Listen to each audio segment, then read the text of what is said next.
अल्लाह ने एक बार ही जिंदगी दी है, दूसरी बार ये जिंदगी नहीं मिलनी।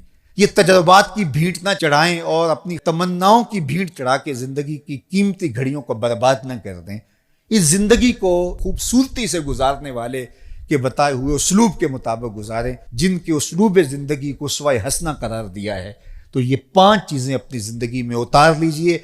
सबसे पहली चीज कि नीयतों का हुस्न, दूसरी चीज अपने वक्त की कदरदानी और अपनी जिंदगी से लायानी और बेमकसद चीजों को निकाल देना, तीसरी चीज जो अपने लिए पसंद करो वही अपने मोमिन भाई के लिए पसंद करो, और चौथी चीज हलाल भी वाजे हराम भी वाजे, और जो दरमियान में शुबे वाली चीज़ें हैं उनसे अपने आप को दूर कीजिए।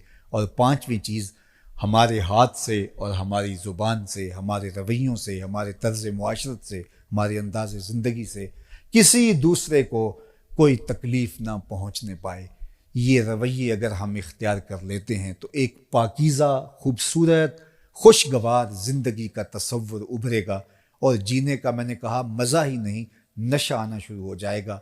फिर ज़िंदगी का एक एक पल कीमती भी हो जाएगा, बामकसद भी हो जाएगा, और फिर एक नई मुआशरत की तश्कील के अंदर हमारा किरदार भी इंतहाई अहमियत का हामिल हो जाएगा। वरना जीने को तो जानवर भी ज़िंदगी गुजार रहे हैं, जीने को तो जो है वो परिंदे और चौपाए भी ज़िंदगियाँ बसर कर रहे हैं। इंसान अशरफुल मखलूक़ात इन्हीं खूबियों की वजह से है, जो मुमताज़ होता है दीगर मुशारकात से और दीगर मखलूक़ात से, वो इसके वो वस्फ़ हैं। वरना तो ये गोश्त पोस्त और बाकी आज़ाए बदनियाँ जो इंसान के साथ जुड़े हुए हैं, ये बाकी जानवरों के साथ भी जुड़े हुए हैं, बल्कि बहुत सारी चीज़ें उनको हमसे ज़्यादा दी गई हैं। किसी की नज़र में जो तेज़ी है वो हमसे ज़्यादा है। ये कुरगस कितनी दूर तक देख लेते, हम उतनी दूर तक नहीं देख पाते। शेर के पंजों में जो जोर रखा गया वो हमारे पंजों में नहीं रखा गया। परिंदे उड़ भी लेते हैं, हम उड़ नहीं सकते हैं। मछलियाँ जिस तरह से तैर लेती हैं हम उस तरह से तैर नहीं पाते हैं। इस तरह मुख्तलिफ जानवरों को इमाम सिल्फी ने त्यूरियात के ऊपर जो लिखा उसमें जानवरों के मुख्तलिफ वस्फ लिखे।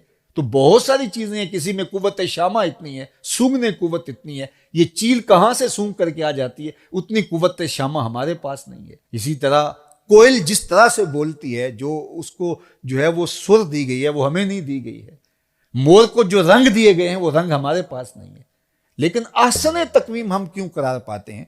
आसन तकवीम हम इसलिए करार पाते हैं कि वो औसाफ़े हमीदा जो इंसान को दिए गए वो किसी और का मकसूम नहीं है, और अगर वो औसाफ इसमें नहीं पैदा हो पाते तो फिर कुरान ने दूसरी बात कही, उलाइका कल अनाम बल हुम अदल, ये चौपाए हैं बल्कि चौपायों से भी बदतर हैं।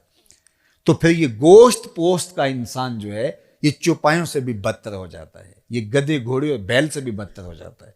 लेकिन अगर ये उन औसाफ़े हमीदा को अपनी रूह में रासिक कर लेता है और अपने मिजाज का हिस्सा बना लेता है तो ये फरिश्तों से भी आला करार पाता है। तो मैं और आप अपनी ज़िंदगी